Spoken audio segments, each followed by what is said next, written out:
بسم اللہ الرحمن الرحیم۔ السلام علیکم دوستو۔ ایک فاحشہ عورت کے بارے میں مشہور تھا کہ اسے دنیا کا تہائی حسن دیا گیا ہے۔ اس کی بدکاری بھی انتہا کو پہنچ چکی تھی۔ جب تک وہ 100 دینار نہ لے لیتی، اپنے قریب کسی کو نہ آنے دیتی۔ لوگ اس کے حسن کی وجہ سے اتنی بھاری رقم ادا کر کے بھی اس سے بدکاری کرتے۔ ایک مرتبہ ایک عابد کی اس عورت پر اچانک نظر پڑ گئی۔ اتنی حسین و جمیل عورت کو دیکھ کر وہ عابد اس کے عشق میں مبتلا ہو گیا اور اس نے ارادہ کیا کہ میں اس حسین و جمیل عورت کا قرب ضرور حاصل کروں گا۔ جب اس سے معلوم ہوا کہ 100 دینار دیے بغیر میری یہ حسرت پوری نہیں ہو سکتی، تو اس نے مطلوبہ رقم حاصل کرنے کے لیے دن رات مزدوری کی۔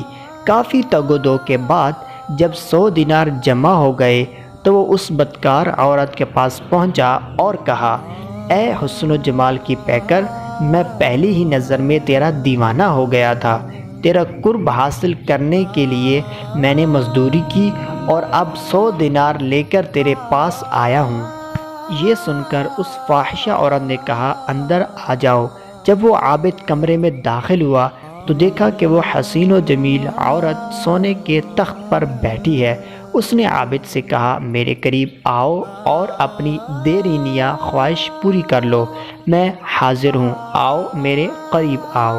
وہ عابد بے تاب ہو کر اس کی طرف بڑھا اور اس کے قریب تخت پر جا بیٹھا۔ جب وہ دونوں بدکاری کے لیے بالکل تیار ہو گئے تو اس عابد کی سابقہ عبادت اس کے کام آ گئی اور اسے اللہ کی بارگاہ میں حاضری کا دن یاد آ گیا۔ بس یہ خیال آنا تھا کہ اس کے جسم پر کپ کپی طاری ہو گئی، اس کی شہوت ختم ہو گئی اور اسے اپنی اس فعل بد کے ارادے پر بڑی شرمندگی ہوئی۔ اس نے عورت سے کہا، مجھے جانے دو اور یہ سونا دینار بھی تم اپنے پاس رکھو، میں اس گناہ سے باز آیا۔ اس عورت نے حیران ہو کر پوچھا، آخر تمہیں کیا ہوا؟ تم تو کہہ رہے تھے کہ تمہارا حسن و جمال دیکھ کر میں دیوانہ ہو گیا ہوں اور میرا قرب حاصل کرنے کے لیے تم نے بہت جتن کیے۔ اب جب کہ تم میرے قرب میں ہو اور میں نے اپنے آپ کو تمہارے حوالے کر دیا ہے تو اب تم مجھ سے دور بھاگ رہے ہو۔ آخر کیا چیز تمہیں میرے قرب سے مانے ہے؟ یہ سن کر اس عابد نے کہا، مجھے اپنے رب عز و جل سے ڈر لگ رہا ہے اور اس کا خوف تیری طرف مائل نہیں ہونے دے رہا۔ مجھے اس دن کا خوف دامن گیر ہے جب میں اپنے پروردگار عز و جل کی بارگاہ میں حاضر ہوں گا اور میں نے یہ گناہ کر لیا تو کل بروز قیامت اللہ کی ناراضگی کا سامنا کس طرح کر سکوں گا؟ لہٰذا اب میرا دل تجھ سے اچاٹ ہو چکا ہے، مجھے یہاں سے جانے دو۔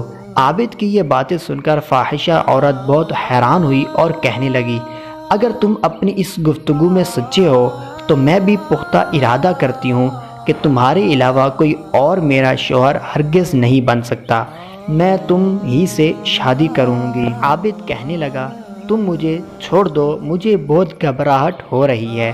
عورت نے کہا، اگر تم اس سے شادی کر لو تو میں تمہیں چھوڑ دیتی ہوں۔ عابد نے کہا، جب تک میں یہاں سے چلا نہ جاؤں اس وقت تک میں شادی کے لیے تیار نہیں۔ عورت نے کہا، اچھا ابھی تم چلے جاؤ، لیکن میں تمہارے پاس آؤں گی اور تم ہی سے شادی کروں گی۔ پھر وہ عابد سر پر کپڑا ڈالے، منہ چھپائے شرمندہ شرمندہ وہاں سے نکلا اور اپنے شہر کی طرف روانہ ہو گیا۔ دوستو، اگر ویڈیو اچھی لگی تو اس کو لائک کر دیں اور اس ویڈیو کا سیکنڈ پارٹ دیکھنے کے لیے اگلی ویڈیو کا انتظار کریں۔